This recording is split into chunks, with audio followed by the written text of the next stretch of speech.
جو جسمانی اور روحانی طاقت کا نادر امتیاز ہے۔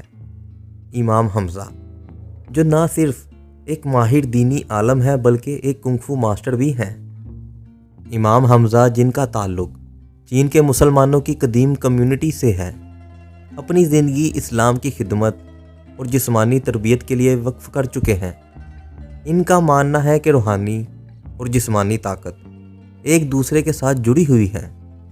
کنگ فو، جو چین کی قدیم جنگی روایت ہے، امام حمزہ کی زندگی کا اہم حصہ ہے۔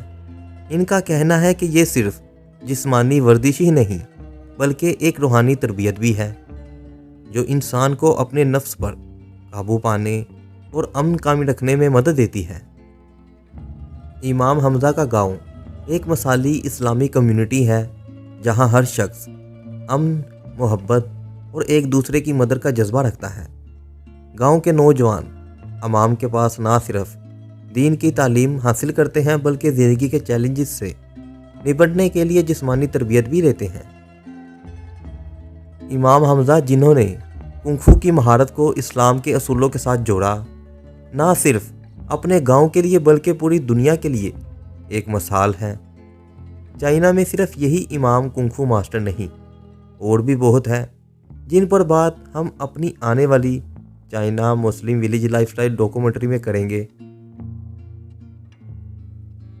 اسلام چین میں پہلی بار 7ویں صدی عیسوی میں پہنچا، جب عرب تاجروں اور سیاحوں نے سلک روڈ کے ذریعے چین کا سفر کیا۔ یہ وہ دور تھا جب حضور صلی اللہ علیہ وآلہ وسلم کے زمانے کے قریبی عرصے میں مسلمان دنیا بھر میں اپنے مذاہب کی تبلیغ اور تجارت کے لیے نکلے۔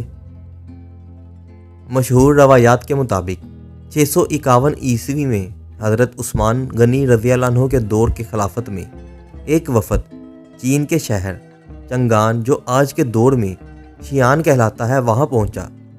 سلک روڈ، یہ تجارتی راستہ، اسلام کے پھیلاؤ میں اہم کردار ادا کرتا رہا ہے۔ عرب تاجر اپنے ساتھ صرف تجارتی اشیاء نہیں بلکہ اسلامی تعلیمات، روایات اور اپنا کلچر بھی لائے۔ چین میں اسلام کا عروج تانگ اور سونگ خاندانوں کے دور میں دیکھنے کو ملا۔ اس دور میں اسلامی تجارت اور سفارت کاری نے تیزی پکڑی۔ عرب تاجروں نے چین میں آباد ہونا شروع کیا اور مساجد تعمیر کی۔ سونگ خاندان، جو 960 سے لے کر 1279 تک رہا، اس دور میں اسلام نے مزید ترقی کی۔ مساجد کے قیام کے علاوہ مسلمان معاشرتی اور تجارتی شعبوں میں بھی فعال ہو گئے۔ چین میں مسلمانوں کے 2 بڑے گروہ ہیں۔ ہوئی قوم، یہ چینی ان نسل مسلمان ہیں جو زیادہ تر ہان قوم سے تعلق رکھتے ہیں۔ یہ گروہ اسلامی تعلیمات کو چینی ثقافت کے ساتھ ملا کر اپنی منفرد شناخت رکھتا ہے۔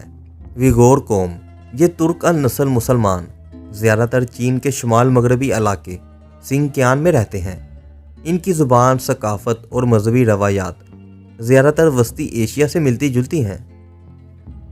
ویگور مسلم آج کل سیاسی اور معاشرتی دباؤ کا شکار ہیں، مذہبی آزادی اور ثقافتی تحفظ کے لیے جدوجہد کر رہے ہیں۔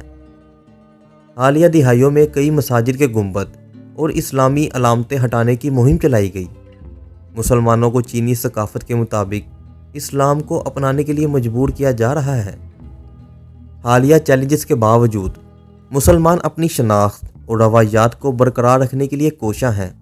امید ہے کہ مستقبل میں چین کے مسلمان اپنی آزادی اور مذہبی روایات کے ساتھ ایک مثبت کردار ادا کریں گے۔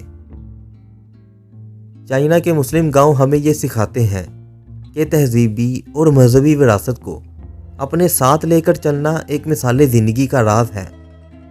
ہر منظر، ہر مسکراہٹ ایک مثال ہے کہ زندگی اور ایمان ایک دوسرے کے سہارے کیسے چلتے ہیں۔